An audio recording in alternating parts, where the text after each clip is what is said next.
সবাইকে আন্তরিক মোবারকবাদ, সম্মান এবং শ্রদ্ধা জানিয়ে সংক্ষিপ্ত কিছু আলাপ আলোচনা করবো ইনশাআল্লাহ তাআলা। বাকি ওমা তৌফিক ইল্লা বিল্লাহ, আলাইহি তাওয়াক্কালতু ওয়া ইলাইহি উনীব।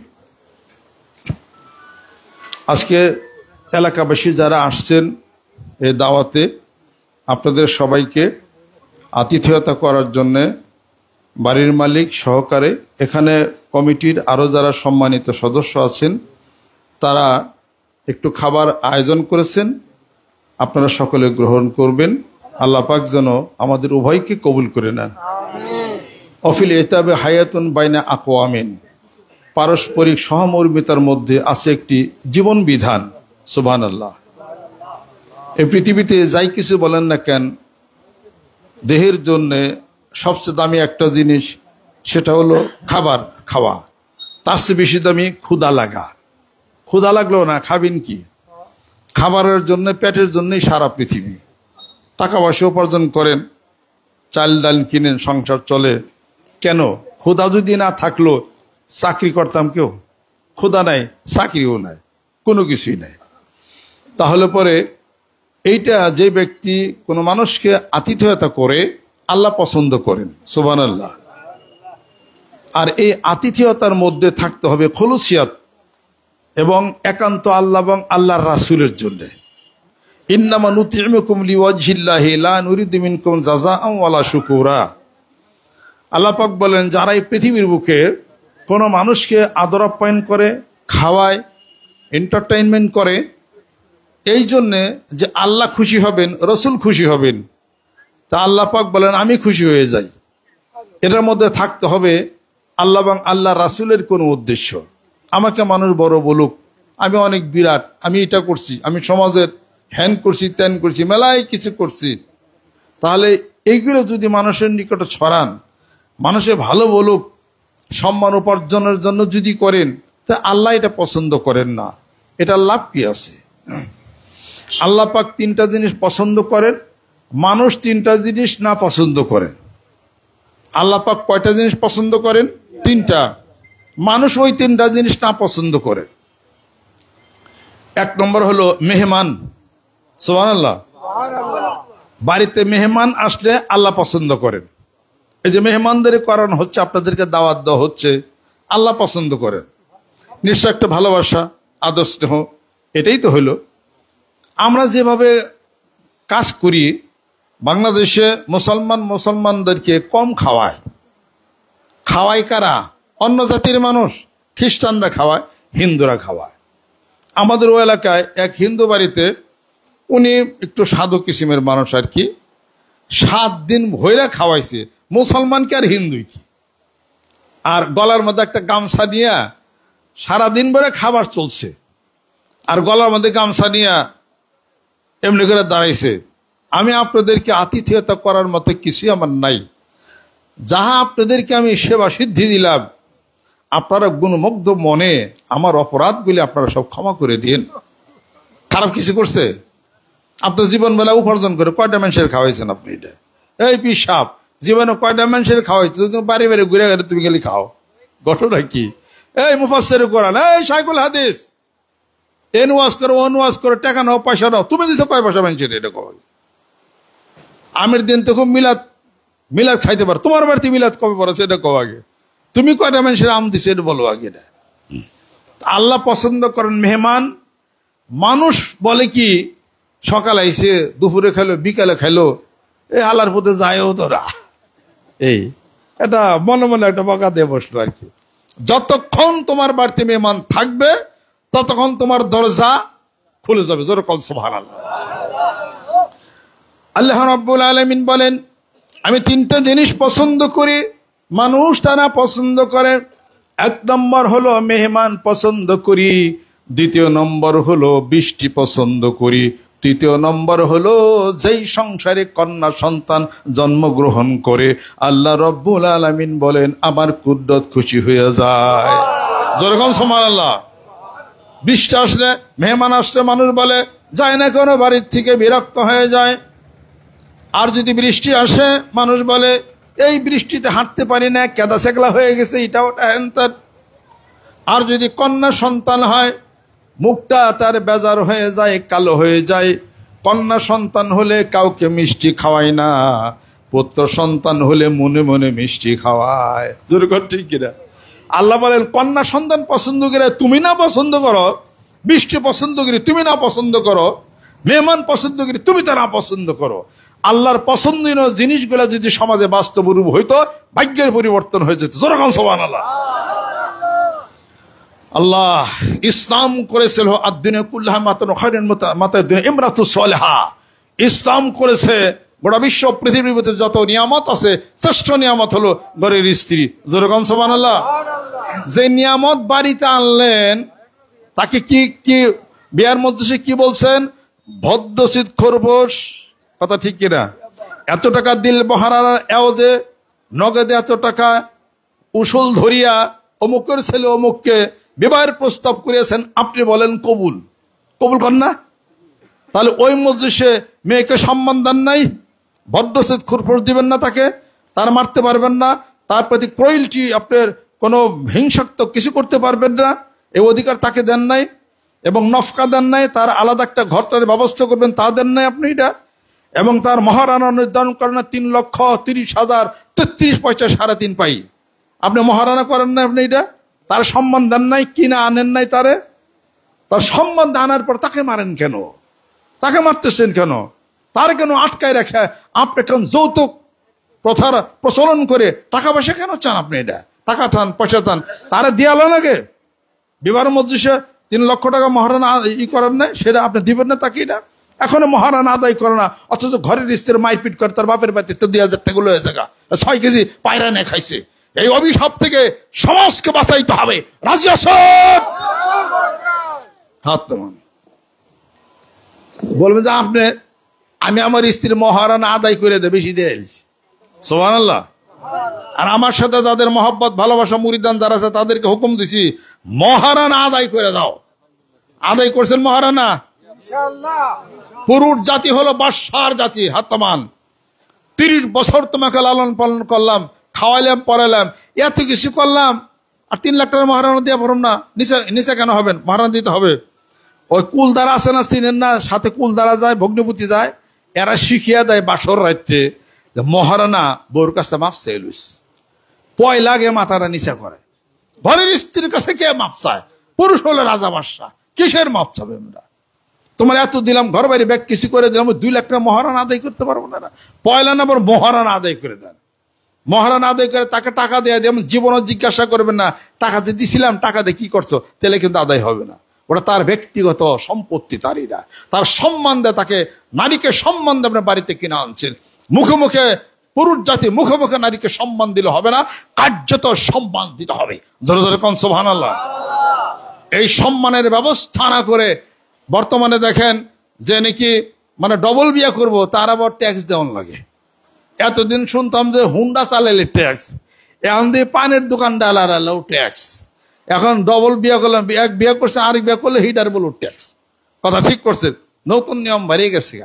কবে জানি হইব যে পিছি পিছি আমাকে ডিবির লোক ঘুরবো যে এই হুজুর কয়টা ওয়াজ করছে, সেই ওয়াজে কত টাকা পাইছে, ওই টাকার ট্যাক্স দিতে হবে। কথা খেয়াল করছেন? আমাকেও দফাটা সারবো আর কি। আমরা তো ট্যাক্স দিই, আমার ব্যাংকের অ্যাকাউন্ট আছে এবং আমি যা ইনকাম করি, ইনকাম গভর্নমেন্ট কি দেখায়, কারণ আমার পিছনে শত্রু লাগা আছে। আমি সব ওই যে ফাইল টেল ফাইল টেল দিয়া তার ইনকাম ট্যাক্স এটা দেয়। এবার আমি একদম ঝরঝরা করছি। এই 25 সালে আমি সব কমপ্লিট রেডি করে রাখছি। যে কোনো সময় ডিবির লোক আসতে পারে, আমার পিছনে তো মেলায় শত্রু আছে, আচ্ছা আমাকে ধরে নিয়ে গেলো, তার তো ঠিক নাই করো। আমি ট্যাক্স টুক সব কিছু দিয়া ক্লিয়ার করে রাখছি। সুবহানাল্লাহ। ট্যাক্স দেই আমরা তো পিড়ি করি, আমাকেও ট্যাক্স নেওয়া হয়। আমি আপনাদের কাছে আবেদন করতে চাই, যে দেশের মানুষ অভাব অনটন, জমির মূল্য কিনি 50,000 টাকা ডিসিমাল মানিকগঞ্জ দরবারে, সেই জমির রেজিস্ট্রি আমার করতে হয় 3.5 লক্ষ টাকা। ভাগ্যের উন্নয়ন হয়েছে বাংলাদেশের অনেক। কথা ঠিক রাখুন, অনেক উন্নয়ন হয়ে গেছে। যেই গাড়ি দিছে 50,000 টাকার ট্যাক্স, সেই গাড়ির ট্যাক্স দিয়ে এখন 1 লক্ষ টাকা। আরো ভাগ্যের উন্নয়ন হয়ে গেছে এটা। এরকম মেলাই কিছু। রোডের সাথে লাগা যে জমি আমি কিনছি 3.5 লাখ টাকা, ওইটার আবার রেজিস্ট্রি কোন লাগতেছে এখন 6.5 লাখ টাকা। সুবহানাল্লাহ। কাজে বিবাহ যদি আরেকটা করেন ট্যাক্স দিন, ট্যাক্স দিয়ে যে কটা বিয়ে করেন কোনো সমস্যা নাই। ওই যে আরেক দেশে অর্ডার দিছে যে প্রত্যেকটা মানুষকে কম পক্ষে 3টা করে বিয়ে করতে হইব। আমি পেপারে দেখলাম কোন দেশে কইয়ে পারতেছি না, বেরিয়ে নিয়ম দিয়ে দিচ্ছে। কারণ এখন পুরুষের সংখ্যা কমে গেছে, মেয়েদের সংখ্যা বলে বাইরে গেছে। আস্তাগফিরুল্লাহ। শোনেন, নারী জাতির সম্মান শুধু বইয়ে থাকলে হবে না, নারী জাতির সম্মান প্রত্যেকটা পুরুষকে দিতে হবে। জোরে জোরে কোন সুবহানাল্লাহ। ফর্সা সাদা মেয়ে লোক তালাশ করে, মেয়ে সুন্দর কিনা, ফর্সা সুন্দর মেয়ে লোক তালাশ করে। তা যাদের চেহারা কালো বা শরীরের রং কালো, হেরা যাবে কোন জায়গা? কথা ঠিক কিনা? ধনী মেয়ে লোক তালাশ করে, গরিবের মেয়ে লোক কোথায় যাবে? এটা কথা ঠিক কিনা? আজকে থেকে আপনি নিয়ত করতে পারেন, আমার ভাগ্যে আল্লাহ যদি একটা কালো মেয়ে দাও, সে যেন গুণবতী হয়, নামাজ পড়ে, জিকির করে, শ্বশুর শাশুড়ি খেদমত করে, ওই সুন্দরের চেয়ে অনেক ভালো। জোরে কারণ সুবহানাল্লাহ।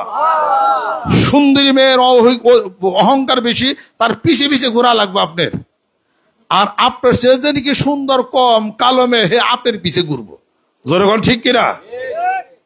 আমি আপনাদের খেদমত আরজ করতে চাই, এখন থেকে বা 15 বছর আগে একটা সুন্দরী প্রতিযোগিতায় সারা বিশ্বের বুকে একটা মেয়ে ফার্স্ট হয়েছিল। সে হলো কালা, কালার কালা, জিম কালা। তার নাম কয়ে পারবেন? কেউ নাম বলতে পারবেন? ইসমত আব্দুল মাজিদ। ইসমত আব্দুল মাজিদ, সে সেরা সুন্দরী নির্বাচিত হয়েছিল। গায়ের রং হলো কালো। সুবহানাল্লাহ। গায়ের রং কালো দেখি হবে? এটা গায়ের রং কালো দেখি হবে? সাদার কালো, বাহিরি কালো, ভিতরে সবারই সমান রাঙা। যেরকম সুবহানাল্লাহ। গায়ের রং কালো ছিল হযরত বিলাল রাদিয়াল্লাহু তাআলা আনহু। ঠোঁটটা মোটা ছিল, হাতগুলি মোটা ছিল, গায়ের রং কালো ছিল। তিনি মসজিদে নববীর মধ্যে আজান না দিলে আল্লাহর আরশ পর্যন্ত আজান পৌঁছাইতো না। জোরে কোন সুবহানাল্লাহ। গায়ের রং কালো ছিল, মোটা ছিল, বেটে ছিল, দেখতে কদাকার ছিল। হযরত লুকমান আলাইহিস সালাম যার নামে সূরা নাযিল করলেন আল্লাহ পাক। জোরে কোন সুবহানাল্লাহ। তাহলে পরে কালা দিয়ে কি করবেন? কালো মানুষের অনেক গুণ। আল্লাহর ঘরের গেলাফ কালো। সুবহানাল্লাহ। আল্লাহর ঘর কালো। জোরে কোন সুবহানাল্লাহ। কোরআন শরীফের অক্ষর কালো। জোরে কোন সুবহানাল্লাহ। সব হয়ে গেছে আলো। জোরে কোন সুবহানাল্লাহ। কাজেই সমাজে এই রূপ যেন চিরতরে যেন বিলীন হয়ে যায়, এই রূপ যেন চিরতরে বিলীন হয়ে যায়। আর নিয়ত করবে, আমার মেয়ে আছে 2টা, বিয়ার সময় খরচপত্র লাগবে তো 2 লাখ টাকা ব্যাংকে থুয়ে দিচ্ছি। এটা কোন ধরনের কথা? এটা আপনি কি করে জানলেন যে 2 লাখ 3 লাখ টাকা আপনার খরচ দেবো? পোলারে কিছু দেওয়ান লাগে, এমন ছেলে তো আসতে পারে আপনার মেয়ের ভাগ্যে, মেয়েরে দিয়ে নিয়েছে। সুবহানাল্লাহ। ওই ছেলে হলো ভালো, ওই ছেলে হলো ভদ্র, যে বিবাহের মজলিসে ওই কন্যাটাকে সম্মান দেয়া, শ্রদ্ধা দেয়া, কোনো খরচ হবে না। সম্মান শ্রদ্ধা দিয়া তাকে যা পাশে ততটুকু নিয়ে সে বাড়িতে আসবে। তার মেয়ে বিয়া হলে এমন ছেলে আল্লাহ পাক ভাগ্যে জুটাবে যে কিছু দিয়া হের মেয়ে বিয়ে হয়েছে। যেরকম সুবহানাল্লাহ। Every action must have some reaction from the opposite direction with the same force. ভালোবাসলেন, ভালোবাসা পাবেন। আদর করলেন, আদর পাবেন। আপনার মেয়ের বিয়ার চিন্তা আপনি করেন না, আল্লাহ করব। আপনি কি করবেন? আপনি করবেন আরেকজনের কন্যা সন্তান বিবাহের ব্যবস্থা করেন। নিজের ঘরে 2 মেয়ে আছে, চিন্তা করেন না। আপনি চিন্তা আপনি করে সারা পারবেন? আপনি চিন্তা কে করবে? জোরগণ আল্লাহ করবে। আরেকজনের মেয়ে বিবাহের চিন্তা আপনি করেন, তাহলে পরে আপনার মেয়ের বিবাহের চিন্তা আল্লাহ পাক করে সৎ পাত্রের ব্যবস্থা হয়ে যাবে। জোরগণ সুবহান। এই ভরসা করে আমাদের জীবন ব্যবস্থা যদি চলে, তাহলে প্রত্যেকটা সংসার, প্রত্যেকটা গ্রামে গঞ্জে সব ভালো হয়ে যাবে। জোরে জোরে কোন সুবহানাল্লাহ। অতএব আল্লাহ কয়টা জিনিস পছন্দ করেন? একটা হলো বৃষ্টি, মেহমান, বৃষ্টি, আর হলো কন্যা সন্তান। জোরে কোন সুবহানাল্লাহ। আইয়ুব আলাইহিস সালামকে আল্লাহ পাক দিছিলেন, নবুয়ত দিলেন। কেন নবুয়ত দিলেন? মেহমানকে না নিয়ে তিনি খাইতেন না। জোরে কোন সুবহানাল্লাহ। আল্লাহ পাক বলেন, আইয়ুব এত ভালো লাগছে, তুমি কাউরে ছাড়া তুমি খাও না, একা একা খাও না, আমি তোমাকে নবুয়ত দিয়ে দিলাম। জোরে কোন সুবহানাল্লাহ। আর আল্লাহ পাক বলে, এই যে আমরা বলি জীবে দয়া করে যেই জন সেই জন সেবিছে ঈশ্বর। তার মানে মানব সেবাই হলো পরম ধর্ম। জীবের প্রতি যার ভালোবাসা, যার আকর্ষণ, যার আদর, যার স্নেহ, যার মায়া মমতা। একটা কুকুর বাচ্চা আছে, কাম নাই জাম নাই, ওটার পিঠ পয়সাক নাতি দিয়ে দিল, ওটা ঘেউ ঘেউ করতে করতে এই কথা, এই কাজটা কেন করলেন? এটা তো আপনার নামাজ পড়ে সওয়াব হবে না আপনার। এটা ওরা আদর করলে এটুকু আপনার সওয়াব হইতো। এটা কাজে নামাজ খালি পড়লে হবে না, জিকির করলে হবে না, কোনো না কোনো জায়গায় আল্লাহর ভালোবাসা আটকে থাকে। এটা বুঝতে হবে। এটা হযরত মূসা আলাইহিস সালামকে আল্লাহ পাক নবুয়ত দিলেন একটা কারণে, যেরকম সুবহানাল্লাহ, একটা কারণে। আর একটা দুষ অপরাধের কারণে আল্লাহ পাক ইউনুস আলাইহিস সালামকে পানিতে ডুবাইছেন, ফালাই দিয়েছেন আল্লাহ পাক, একটা অপরাধের কারণে নবী। আর একটা গুণের কারণে হযরত মূসা আলাইহিস সালামকে আল্লাহ পাক নবুয়ত দিলেন। জোরে জোরে বলেন সুবহানাল্লাহ। গরমের মধ্যে বসে রয়েছেন, আমি বক্তব্য সংক্ষেপ করবো, এত বক্তব্য দেওয়ার জন্য আসেনি। কনভারসেশন ম্যাক্সিমাম পারফেক্ট, আলাপ আলোচনা করতেছি, জীবনের কিছু পরিবর্তন হয়ে যাবে। কিসসা কাহিনী দিয়ে অনেক ওয়াজ অনেক বয়ান করা যাবে, কিন্তু লাস্টে তালাশকারী কিছুই পাওয়া যায়। হযরত মূসা আলাইহিস সালামকে তিনি মিশরের যে ফেরাউন আছে তাকে ওখান থেকে খেদাই দিল। তিনি চলে গেলেন কোথায়? মাদাইন শহরে। সেখানে শুআয়ব আলাইহিস সালাম মেয়ে বিবাহ করলেন তিনি, এবং তিনি বললেন যে মূসা, তুমি তো অনেক বড় মাপের মানুষ, বুঝলাম, আমার এই গরু, আমার এই বেরিগুলা তুমি চড়াইতে পারবা? কয় পারবো। তাহলে কাজ করো। সব নবীরাই ছাগল বেরি পালছে। তো সেই দুম্বা নিয়ে তিনি গেছেন। এই রোদ্রের মধ্যে এক দুম্বা করছি কি বাড়িতে আনার সময় দৌড়িয়া দুম্বার বাচ্চা যায় ওই পাহাড়ের মাথায় যা খারাই দিচ্ছে। সবগুলো দুম্বা গেছে, একটা দুম্বা তো এখন পাহাড়ের মাথা চলে গেলে উনি কি করবে? পরে আস্তে আস্তে সেইখানে যে উনি উঠা এই পিছন দিক থেকে উনি ব্যাত বাড়ি করছে, ওরা ব্যথাইব যে দল ছুটতে উপরে উঠলি কেন, ওরা ব্যথাইব। এমন সময় ওনার ভিতরে মায়া আসছে না, ছোট দুম্বার বাচ্চা রোদ্রের সময় বুঝতে পারে না, পাহাড়ের মাথায় চলে গেছে, আমি যদি বাড়িতে ও ব্যথা পাবে। তারে কুলে নিয়ে উনি আসছে, আইনা বাড়িতে পৌঁছিয়ে দিছে। আল্লাহ পাক বলেন যে মূসা, তুমি পারতা এই দুম্বার বাচ্চাটাকে বেদ দিয়ে মারার জন্য, তুমি যেহেতু তাকে মারলা না, একটা দুম্বার বাচ্চা তুমি তাকে কুলো করে বাড়িতে রোদ্রের মধ্যে নিয়ে আসলা, আমি খুশি হয়ে গেছি, নবাদ দিয়ে দিলাম। যেরকম সুবহানাল্লাহ।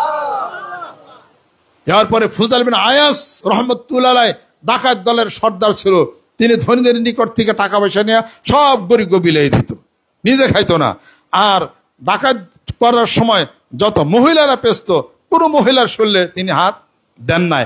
গায়েব থেকে আয়াজ আসলো, আল্লাহ পাক বলেন যে ফুজাইল, আমার অলির দপ্তরে তোমার নাম ডাজকে উঠে গেল। তাজকিরাতুল আউলিয়ার মধ্যে দেখেন, ছোট ছোট কামে অনেক উপরে যাওয়া যায়। জোরে কোন সুবহানাল্লাহ। ছোট বলে কাকেও ভাবিও নাহীন, ছোট ছোট বর্ষি গাথে বড় বড় মিন, ছোট্ট একটু চোখের তারায় সকল ধরা পড়ে, আরো কিছু যাইতো ধরা। দেখতে যদি লক্ষ্য করে এই ছোট্ট তারার মধ্যে 9 কোটি 30 লক্ষ মাইল দূরে প্রতি সেকেন্ডে 40 লক্ষ টন লাখকে যা ফিউশন হচ্ছে, আল্লাহ পাক ধরে রাখলেন এই দুনিয়ার চেয়ে 13 লক্ষ গুণ বড় সূর্য চোখের তারায় ধরা পড়ে কিনা? জোরেগণ দেখেন কিনা? আসলে এত বড় সূর্য ছোট্ট চোখের তারায় ধরা পড়ে। অতএব ছোট জিনিস ছোট বলে কাকো ভাবিও নাহীন, ছোট ছোট বর্ষি গাথে বড় বড় মিন, ছোট বর্ষি অনেক বড় বল ধরা যায়, ছোট আমল আল্লাহর কাছে যাওয়া যায়। জোরে জোরে কোন সুবহানাল্লাহ। আর ছোট্ট একটা দুষ অপরাধের কারণে আল্লাহ পাকের দৃষ্টিতে সেটা অপরাধ মনে হয়েছে, নবীর শানের খেলাফ। এই জন্যে ইউনুস আলাইহিস সালামকে পানির মধ্যে ফেলা হলো। আবার আল্লাহ হুকুম করলেন মাছকে, মাছ আমার ইউনুসে গিলা খাও। তার কারণ কি? ওয়াসবিরিল হুকমি রাব্বিকা ওয়ালা তাকুন কাসাহিবিল হুত। আল্লাহ পাক বলেন, হে রাসূল, আপনি মাছওয়ালা ইউনুস নবীর মতো আপনি হয়েন না, অধৈর্য হয়েন না। এই মক্কার কাফেরদেরকে ইসলাম প্রচার করতে থাকেন, বলতে থাকেন মেলায় অত্যাচার করবো, আপনি সহ্য করে নেন। জোরে কোন সুবহানাল্লাহ। কিন্তু বিপরীতে হযরত ইউনুস আলাইহিস সালাম তার কওমের জন্য হেদায়েতের কথা বলতেছেন। বলতে বলতে এমন একটা পর্যায়ে চলে গেল যে তার কওমের লোকেরা হেদায়েত গুলি মানতেছে না। ইউনুস আলাইহিস সালাম এবার বদদোয়া করতেছেন, আল্লাহ, কওমের মানুষ তো হেদায়েত মানলো না, ধ্বংস করে দাও। তো নবীর দোয়া তো আল্লাহ পাক কবুল করেন। এখন কওমের মানুষরা মনে করলো যে ইউনুস নবী যখন দোয়া করছে তা আমরা তো ধ্বংস হয়ে যাবো গা। এই কথা বলে ইউনুস সালাম কওমের থেকে তিনি চলে গেলেন, রাত্রিতে চলে গেলেন গা, যেমন তো নামবে, আল্লাহর গজব নামবে। তো কওমের লোকেরা সব কান্নাকাটি পারতেছেন, আল্লাহর কাছে দোয়া করতেছে, হে আল্লাহ, যা ভুল করছি আমাকে মাফ করে দাও। আল্লাহ অবসরে আল্লাহ মাফ করে দিয়েছেন কওমের লোকদেরকে। ইউনুস সালাম তিনি অপেক্ষা করতেছেন গজব নাজিল হবে, কিন্তু গজব তো নাজিল হইল না। তাহলে আমার দোয়া কবুল করে নেই আল্লাহ পাক। গজব তো নাজিল হই নাই, বরং উনি যে নৌকায় চড়ছে ওই নৌকায় দোষী সাব্যস্ত নৌকার ব্যাগ মানুষেরা ওনারে নদীর মধ্যে ফালাই দিছে। ফালাই দেওয়ার পরে ঝড় থেকে সেই নৌকার লোকেরা তারা নিষ্কৃতি পাইছে। বরং তাকে নদীর মধ্যে ফালাই দিয়েছে। ফালাই দেওয়ার সাথে সাথে আল্লাহ পাক হুকুম করলেন, আমার ইউনুস পানিতে তলে যায়, মাছ বসে থাকিস না, ওরে গিলা খায় আলা, গিলা খায় ফেলাইছে, এখন তো হজম হয়ে যাবে। আল্লাহ পাক বলেন, ইউনুসকে হেফাজত করার মালিক আমি আল্লাহ। ফালাউলা আন্নাহু কানা মিনাল মুসাব্বিহিনা লা লাবিসা ফি বাতনিহি ইলা ইয়াউমি ইউবাসুন। যখন সুবহানাল্লাহ, ইউনুসকে রক্ষা করার মালিক আমি। তখন আল্লাহ পাক জিবরাইল ফেরেশতা দিয়া লা ইলাহা ইল্লা আনতা সুবহানাকা ইন্নী কুনতু মিনাজ জালিমিন এটা পাঠিয়ে দিলেন। ইউনুস আলাইহিস সালাম 15 দিন মাছের পেটে থাকার পরে মাছ তাকে উগরে দিল নদীর কিনারায়। তিনি তখন বাঁচতেন। রাখে আল্লাহ, মারে কে? তিনি বিচার করেন, তিনি মানুষকে হেফাজত করে, তিনি সবকিছু করেন। যেরকম সুবহানাল্লাহ। এই জন্য কবি বলেন, আল্লাহু আল্লাহু তুমি জাল্লা জালালুহু, শেষ করা তো যায় না গেয়ে তোমার গুণগান। আল্লাহু আল্লাহু তুমি জাল্লা জালালুহু, শেষ করা তো যায় না গিয়ে তোমার গুণগান। আল্লাহু আল্লাহু। যখন ইউনুস নবীরে খাইলো মাছেতে গিলিয়া, ফেরেশতা পাঠাইলে তখন ইসমে আজম দিয়া। যখন ইউনুস নবীরে খাইলো মাছেতে গিলিয়া, ফেরেশতা পাঠাইলে তখন ইসমে আজম দিয়া।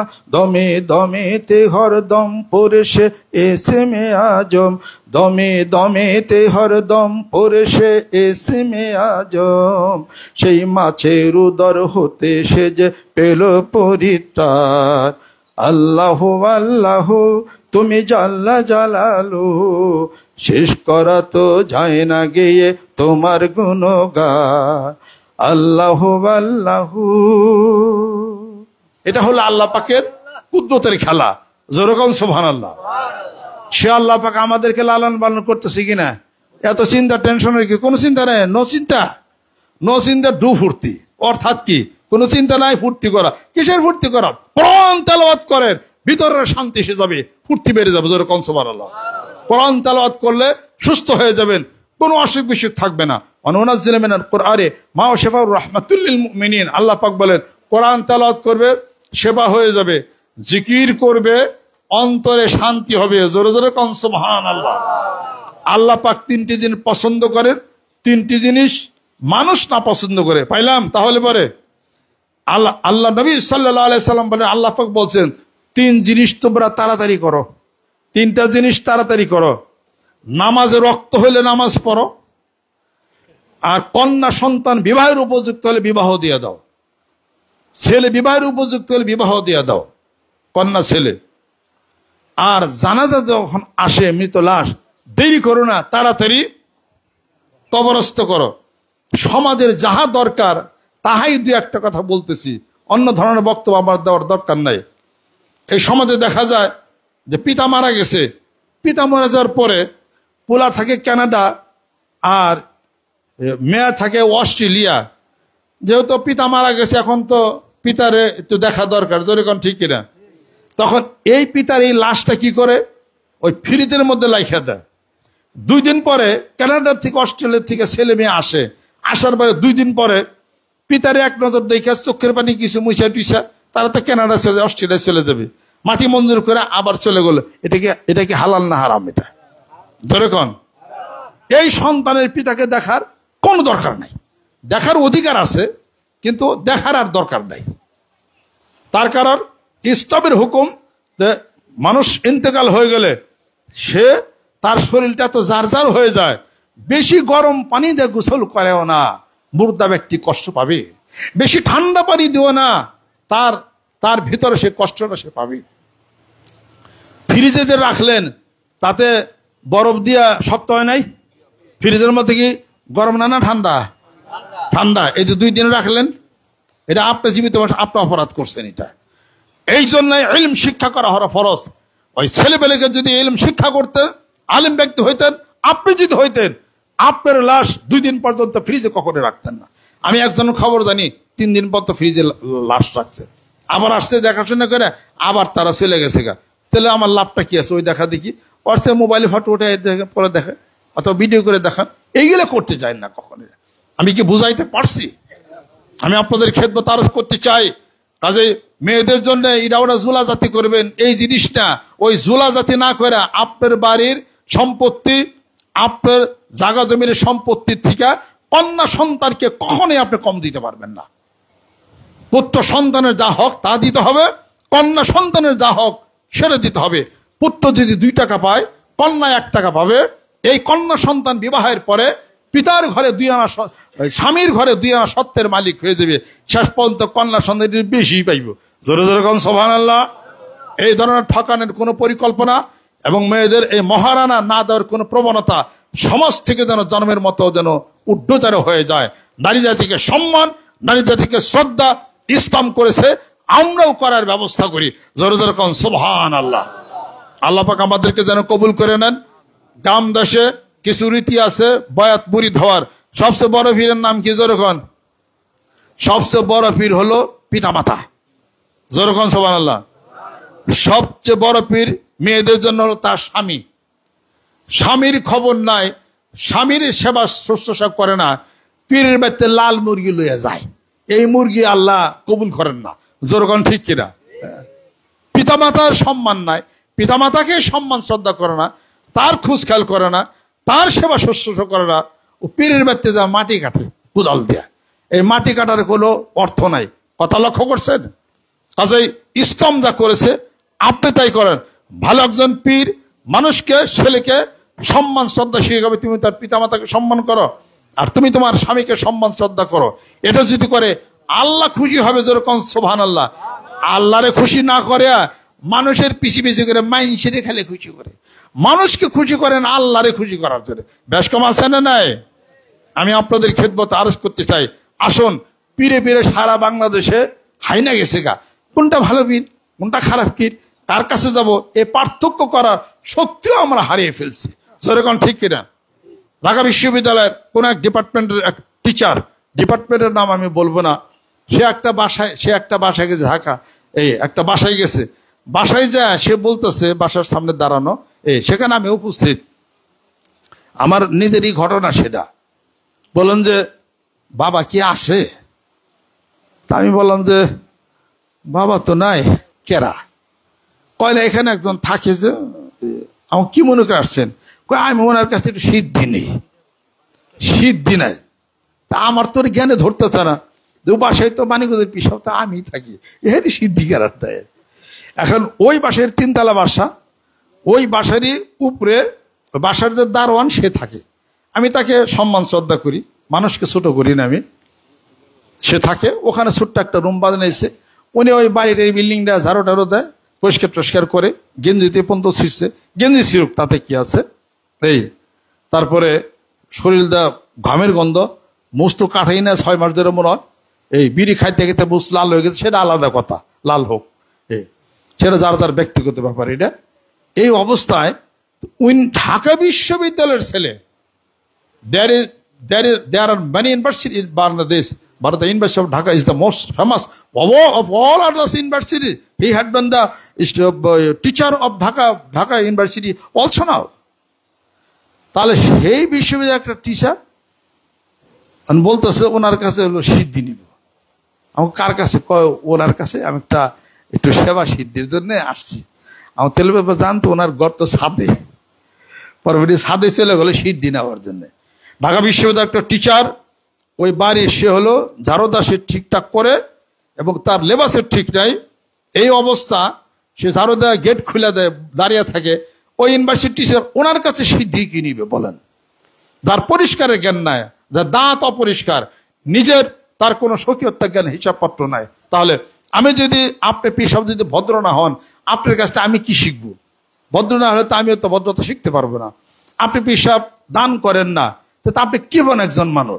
আপনি গেলে ওয়াজ করেন, মানুষের দেন আপনারা। তা আপনার কাছে গুললো তো আমি কি বন হয়ে যাম গা। কথা ঠিক কিনা? আপনার ভদ্রতার জ্ঞান নাই, সভ্যতার জ্ঞান নাই, আলাপ আলোচনার জ্ঞান নাই, মানুষের দুর্নাম করেন, মানুষকে গীবত করেন, কেরা ভালো কেরা খারাপ, কেরাও বন্ধ হয়ে গেছে, কেরা কাফের হয়ে গেছে, এগুলো নিয়ে আপনার ব্যবসা বাণিজ্য। আপনার সাথে আমি যদি বন্ধুত্ব করি, আমি বন্ধুত্ব তো তাই এরকমই হবে। যেরকম ঠিক কিনা? এরা অত্যন্ত বিওয়ালাট, এটা অত্যন্ত সাবধান থাকতে হবে। মানুষের ইমানকে নষ্ট করে নেয়, শয়তান মানুষের ইমান নষ্ট করে, মানুষের ইমান নষ্ট করে। জোরে কোন ঠিক কিনা? আল্লাহর আশিক, আল্লাহর পাগলেরা, আমি কোরআন হাদিস শরীফ থেকে কয়েকটা জিনিস আমি আপনাদের কাছে বলবো, আমার বানানো কোনো কিছু না। একটা হলো কি সুবহানাল্লাহ, একটা তাবিজ আলহামদুলিল্লাহ, আল্লাহু আকবার, লা ইলাহা ইল্লাল্লাহ। এটা কি আমার না আল্লাহ? আপনি এটা করেন ইনশাআল্লাহ তাআলা, it will give you some sort of power and energy from Allah রাব্বুল আলামিন is admitted by the holy Quran, লা ইলাহা ইল্লাল্লাহ মুহাম্মাদুর রাসূলুল্লাহ সাল্লাল্লাহু আলাইহি ওয়াসাল্লাম। তাহলে পরে সুবহানাল্লাহ, আলহামদুলিল্লাহ, আল্লাহু আকবার, লা ইলাহা ইল্লাল্লাহ, বিজ্ঞান ভিত্তিক। সকালে জিকির করেন, আবার সন্ধ্যায় জিকির করেন, স্মৃতিশক্তি বাড়বে। আমিও ঢাকা বিশ্ববিদ্যালয়ের ছাত্র, 62 বছর বয়স আমার সে বেশি মুখস্থ কেউ করতে পারবেন না, এটা আমি চ্যালেঞ্জই করি। এখন আমার যা মুখস্থ শক্তি আপনারা ছাত্র হয়ে সেটা পারবেন না কেন? তার আমি যে আমলগুলো করি সেগুলো করেন। 5 ওয়াক্ত মেসাক করি, রাত্রিতে সব মেসাক করে শুই, আমল করি, সকাল বিকাল কোরআন শরীফ তেলাওয়াত করি, খাদ্যের কিছু বেশ কম আমার আছে, যেইগুলো পালন করার পরিপ্রেক্ষিতে আমি সুস্থ আছি, আমার ব্রেন ঠিক আছে, তাহলে আপনিও সেটা করেন, কোরআন সুন্নাহর ভিত্তিতে সেটা করেন, আপনিও ভালো হয়ে যাবে। জোরে জোরে কল সুবহানাল্লাহ। হয় আমি গরিব, যারা গরিব আমার সাথে যোগাযোগ করেন। আপনার অসুখে এখনো কোনো ডাক্তার ধরতে পারে নাই। আপনার মাথা ব্যথা, কি কারণে মাথা ব্যথা? চোখ ভিশন যদি এসে যায়, the vision is divided into two parts, long vision and short vision, এসে যায় তাহলে মাথা আপনার ব্যথা করবে। 1 নম্বর গেল। চোখ ভালো, মাথা ব্যথা, কি কারণে মাথা ব্যথা? পানি কম খাওয়ান, কষা হয়ে গেছে। প্লাস তখন যদি মাথা ব্যথার সাথে যদি চোখ লাল থাকে তাহলে বোঝা যাবে আপনার পানি কম খাওয়ার কারণে আপনার মাথা ব্যথা হয়েছে এটা। আর অথবা সবই ঠিক আছে, চোখও লাল না, মাথা ব্যথায় 2 সাইডে তীব্র মাথা ব্যথা, মাইগ্রেনের সমস্যা আপনার হতে পারে। সেই জন্য মাইগ্রেন খান, প্রোপানল খান, ইন্ডেভার খান, এরপরে ফ্রিজাম খান, অথবা আপনার স্টিমিটিল খান, অথবা নিউরবি খান, অথবা আপনার রাত্রিতে আপনার ফ্র্যাংজিট খান, ভ্যানজিট খান, তাহলে আপনার সেরে দেবে। প্রচুর পরিমাণ পানি আপনি খান, এটার কারণ হতে পারে। এরপরে মাথা ব্যথা হয়ে গেছে, এটাও সব কিছুই নাই, তাহলে পরে আপনার প্রেশার আপডেট হয়ে যেতে পারে। প্রেশার মাপেন আপনি, প্রেশার কেন বাড়ে এই জন্য টিজি মাপেন, ট্রাইগ্লিসাইড বেশি কিনা। আপনার কোলেস্টেরল হতে পারে, আপনার প্রেশার বেশি কেন? টিজি আপনার কম ঠিকই আছে, প্রেশার বাইরে গেল, কারণটা কি? নিঃসন্দেহে কিডনি ফাংশন সমস্যা আছে। তো কিডনি ফাংশন আপনার তালাশ করতে গেলে ইউরিয়া দেখেন কত, রক্তের বর্জ্য পদার্থ হলে ইউরিয়া, আপনার ক্রিয়েটিনিন বেড়ে গেছে, কিডনি ফাংশন কম করতেছে, প্রেশার বাইরে গেছে গা। এখন ওটা ঠিক, হঠাৎ করে প্রেশার বেড়ে গেল, ঘটনা নাকি? তাহলে আপনার এখানে থাইরয়েড গ্ল্যান্ড আছে, thyroid gland is hormone stimulating আপনার হইতে পারে, T3 T4 বেশ কম হয়ে যেতে পারে। আপনার থাইরয়েড গ্ল্যান্ড হাইপার থাইরয়েডিজম অথবা হাইপোথাইরয়েডিজম, দুইটার যে কোনো একটা হইতে পারে, এই জন্য আপনার প্রেশার বাইরে গেছে গা। কথা ঠিক কিনা? এই ডাক্তারি জানতে বুঝতেও তো আমার সময় নিছে। কথা ঠিক কিনা? আমি কোনো ডাক্তারের কাছ থেকে শিখি রেখে এরাই আলাপ আলোচনা করছে, এমনি শুনছি, এমনি আমার মুখস্থ। হাইটে যাইতে যে মাইকে যে সমস্ত গান টান গায়, এগুলা হই নাই আমার মুখস্থ। আমার কোনো উস্তাদের দরকার পড়ে না, আমি ব্রেন খাটায় খেটে একা একাই আমি আবিষ্কার করি। আমি কিছু আবিষ্কার করছি তা বাংলাদেশে কোনো ডাক্তারই আবিষ্কার করা পারে না। এক ডাক্তার লাগে বলছিলাম, কয় এটা কোনো মেন হতে খাটে না। আমাকে আপনাদের মেনো, আমার হলো নতুন মেনো। জোর কন সুবহানাল্লাহ। ইউনিভার্সিটি ছাত্র, কলেজের ছাত্র, আরো যারা আছেন, যারা গরিব আছেন, কেন গরিব? আপনার রোগ আপনি ধরতে পারতেছেন না। কেন মাথা বিষ? আপনি ধরতে পারতেছেন না, ডাক্তারের কাছে যান। আপনি কেন গরিব? ওই ডাক্তারের কাছে যান। এটা তো আপনার কিডনির ডাক্তারের কাছে গেলে কোনোদিন বলতে পারবেন আপনি গরিবটা হইলেন কেন, তাকে বলতে পারবে? এটা হলো ওই রাজ্যের ডাক্তার যারা আছে ওরা কয়ে পারবো। জোরে কাল সুবহানাল্লাহ। কয় আমার খালি কথা খালি রাগ উঠা জায়গায় বউরে খালি মারি, এইটার চিকিৎসা কোনো ডাক্তার পারবে না। তো এটা অন্য ধরনের চিকিৎসা, এটা রুহের জগতের, আত্মার জগতের ডাক্তার কাছে গেলে এমন ট্যাবলেটই দিব আপনি মাটির মানুষ হয়ে যাবেন গা। জোরে কাল সুবহানাল্লাহ। আমি আপনাদের খেদমত আরজ করতে চাই, কয়েকটা জিনিস আমি আপনাদেরকে বলে দেবো ইনশাআল্লাহ তাআলা। সুবহানাল্লাহ 100 বার, আলহামদুলিল্লাহ 100 বার, আল্লাহু আকবার 100 বার, লা ইলাহা ইল্লাল্লাহ 500 বার। সকালে জিকিরটা করবেন, সন্ধ্যা মাগরিবের সময় এই জিকিরটা করবেন। ধ্যান খেয়াল করে, চক্ষু বন্ধ করে ধ্যান খেয়াল। ইউটিউবের সবার বক্তার ওয়াজ আপনারা শুনেন না তো, ওরা খালি কাইজা বাজায়, ওই সমস্ত ওয়াজ আপনারা শুনতে চান না। এগুলো খালি মারামারি বাজাইছে শুধু খালি।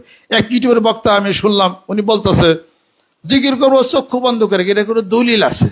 ওরে আমি কি শিখামো কন দেখি? ধ্যান মানুষ যখন চক্ষু বন্ধ করে, ডাইনে বামে যত সাইট মানে দৃশ্য আছে সব বন্ধ হয়ে যায়, যাই কিনা? তখন তার খেয়ালটা ওই কনসেন্ট্রেশন আনার জন্য নাক বরাবর আসবে, তার ফোকাসটা এক বিন্দুতে আসবে।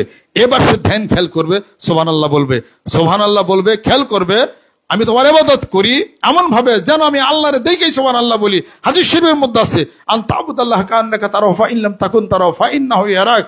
যদি তা না হয় আল্লাহ তুমি আমাকে দেখো, জোরে বল সুবহানাল্লাহ। ইউটিউবের বক্তার আমি কি শিখামো? ও কত নম্বর লেখাপড়া করছে, অর্থ আমার লগের বহন লাগবে, এটা কথা ঠিক কে রেখন? ও তো সাধনাই বুঝে না, ও তো আরে বন্ড মুখে খার কাপড় মুখে হ্যান ওই ব্যবসা শুরু করে দিছে, ওর আমি কি শিখামো এটা?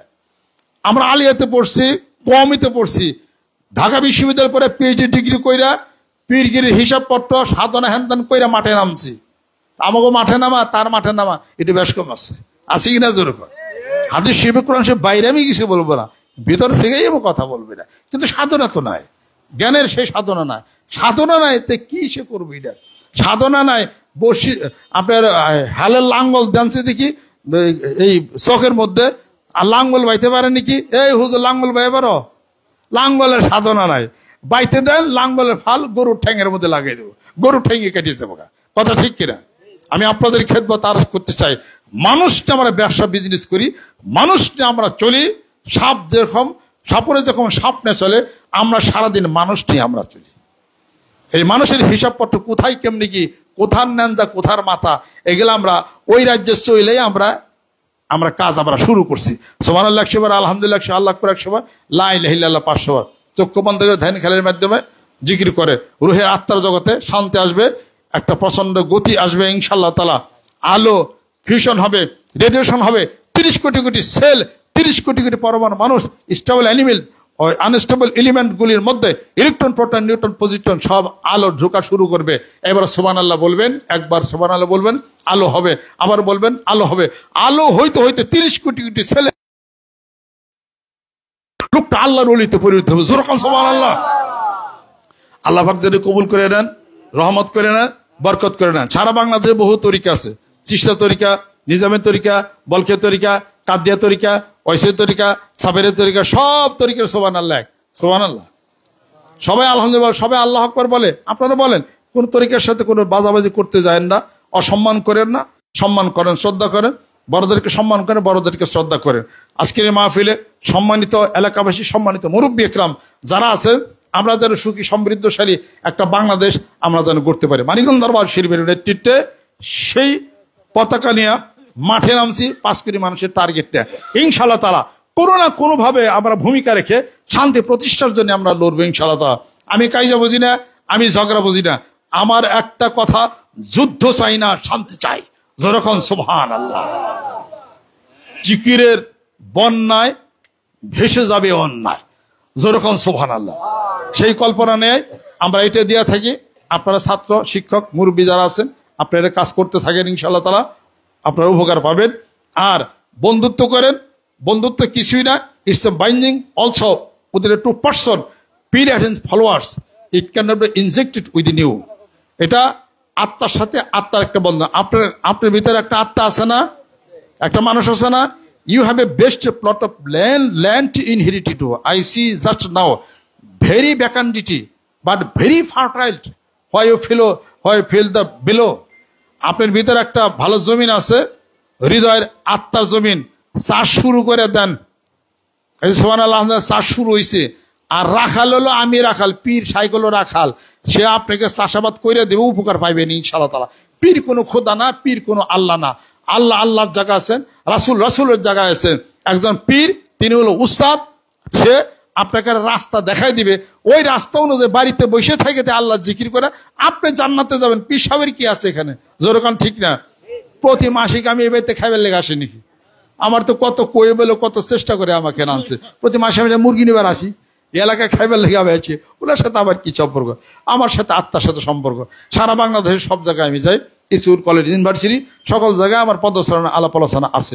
আমি মানুষের খেদমত করি, আমি মানুষের কাজ করি, খেদমত করি। এই মানুষের খেদমত করে, এই জীব, শ্রেষ্ঠ জীবের খেদমত করে আল্লাহ পাক যেন আমাকে জান্নাতে নিয়ে নেন। মানুষ নিয়ে এবং সন্ন্যার ভিত্তিতে সেই কল্পনা নিয়ে আজকে আরিয়াল বিলের এখানে আমি উপস্থিত হয়েছি। আল্লাহ পাক যেন কবুল করে নেন। মানিকগঞ্জ দরবার শরীফের নেতৃত্বে আগামী ডিসেম্বর মাসের 24-25 তারিখে বিশ্বস্তভাবে শরীয়ত, তরিকত, হকিকত, মারিফত, জানা, মাজা, রুহের আত্মার জগতের প্রচন্ড গতি নিয়ে মানবতার সেই বিশ্বস্তম হবে। আপনাদের সকলের দাওয়াত থাকলো। আল্লাহ পাক যেন কবুল করে নেন, রহমত করে নেন। বাড়িওয়ালা এবং এখানকার স্থানে যারা আছেন আপনাদেরকে দাওয়াত দিয়েছেন, আপনারা সকলে দাওয়াত গ্রহণ করবেন। সবাই ভালো থাকেন, সবাই সুন্দর থাকেন। আমার আরো কয়েকটা প্রোগ্রাম আছে, আবার বাড়িতে চলে যাব, আবার আমার কাজ আছে অনেক। এই সবার কাছে বেয়াদবি ক্ষমা চাই। সকলে গায়ে গায়ে ডান যদি কেউ নিয়ত করেন, অন্য পীর আছে ভালো, যদি নিয়ত করেন এই তরিকা মানিক তরিকা বায়াত মুড়ি দিলাম, তাহলে আমার সাথে বন্ধুত্ব করতে পারে, দুই ভালো জিকির করবে। সকলে গায়ে গায়ে ডান হাত ধরেন। কারণ আউযুবিল্লাহি মিনাশ শাইতানির রাজিম, बिस्मिल्लाहिर रहमानिर रहीम। तौबा किया मैं सब बुरी बातों से और सब बुरे कामों से, और बैत किया मैं ऊपर हाथ मोहम्मद मंजरुल इस्लाम सिद्दीकी खलीफा अलहाज हजरत मौलाना मोहम्मद अजहरुल इस्लाम सिद्दीकी साहिब के। आई मेरे मौला इस तौबा और इस बयात कबूल फरमा। যদি কেউ আমার সাথে বন্ধুত্ব করছেন, ফ্রেন্ডশিপ করছেন, আত্মার বা বায়াত মুড়ি দিচ্ছেন, সকাল সন্ধ্যায় জিকিরটা করেন। আমি দোয়া করি আল্লাহ পাক যেন ধরে যেন মানে আল্লাহ পাক যেন সম্মানী বানিয়ে দেন এবং অশান্তি দূর করে দেন, ধনী বানিয়ে দেন, সুস্বাস্থ্য আল্লাহ পাক যেন এনায়েত করেন। বাকি আল্লাহ পাক মানিকগঞ্জ দরবার শিবে দাওয়াত থাকলে ইনশাআল্লাহ তাআলা সবাই আসবেন। আল্লাহুম্মা আমিন। রব্বানা আতিনা ফিদ দুনিয়া হাসানা ওয়া ফিল আখিরাতি হাসানা ওয়া কিনা আযাবান নার। আল্লাহ এই মাহফিলকে কবুল করে নাও, আয়োজনকে কবুল করে নাও। যুবক বন্ধুরা হাত তুলেছে, আল্লাহ কবুল করে নাও। মুরব্বী কিরাম হাত তুলেছেন, কবুল করে নাও। আলেম ওলামা হাত তুলেছেন, কবুল করে নাও। পর্দার আড়ালের মেয়েরা হাত তুলেছেন, কবুল করে নাও। এই আয়োজনকে কবুল করে নাও। কিয়ামতের দিন মুসিবতের সময় এই আয়োজন সকলের নাজাতের উসিলা তুমি বানায়া দাও। এ এলাকার ঘরে ঘরে জিকির আলো তুমি পৌঁছিয়া দাও, রহমত করে দাও, বরকত করে দাও। আল্লাহ আমাদের পিতামাতা আত্মীয়স্বজন যারা ইন্তেকাল করেছেন কবরগুলোকে বেহেশতের বাগান বানায়া দাও, রহমত করে দাও, বরকত তুমি করে দাও, হিসাবিয়া সিরি তুমি দান করে দাও। যারা বিপদগ্রস্ত হয়ে পড়ছে বিপদ তুমি দূর করে দাও। ব্যবসা বাণিজ্যের মধ্যে যারা ক্ষতিগ্রস্ত হয়ে গেলাম ক্ষতি তুমি পূরণ করে দাও। যেই সংসারে শান্তি নাই আল্লাহ শান্তি প্রতিষ্ঠা করে দাও। ছেলে সন্তানদেরকে পিতামাতার ফরমা বরদার তুমি বানায়া দাও। স্বামী স্ত্রীর দাম্পত্য জীবন সুখময় তুমি করে দাও। আল্লাহ ধনে জনে মানে তুমি সম্মানী বানায়া দাও। আবু বকরের মতো দানবীর বানায় দাও। ওসমান গনির মতো তুমি ধনী বানায়া দাও। এই দেশকে কবুল করে নাও। মারামারি কাটাকাটি হানাহানি আল্লাহ তুমি বন্ধ করে দাও, রক্তপাত বন্ধ করে দাও। গাজার মুসলমানদেরকে তুমি হেফাজত করে নাও। ফিলিস্তিনের মুসলমানদেরকে হেফাজত করে নাও। পূর্ণ স্বাধীনতা আল্লাহ তুমি দিয়া দাও। কোরআনের আলো ঘরে ঘরে তুমি জ্বালায় দাও। রব্বির হামহুমা কামা রব্বায়ানি সগীরা। আল্লাহ মাহফিলের পিছনে যারা সহযোগিতা করেছেন আল্লাহ তুমি কবুল করে নাও। 10 গুণ তুমি বাড়িয়ে দাও। তোমার ওলি হিসাবে কবুল আর মঞ্জুর করে নাও। সুস্বাস্থ্য ইনায়েত করে দাও। সকলের হায়াত বেশি বেশি বাড়ায় দাও। সম্মানজনক রিজিক দাও, সম্মানজনক মৃত্যু দাও, সম্মানজনক স্থানে আল্লাহ তুমি আমাদেরকে সমাহিত করো। সুবহান রাব্বিকা রাব্বিল ইজ্জাতি আম্মা ইয়াসিফুন বিহাক্কি কালিমাতি তাইয়্যিবা লা ইলাহা ইল্লাল্লাহু মুহাম্মাদুর রাসূলুল্লাহ সাল্লাল্লাহু আলাইহি ওয়াসাল্লাম। আসসালামু আলাইকুম ওয়া রাহমাতুল্লাহি ওয়া বারাকাতুহু। মানিকগঞ্জ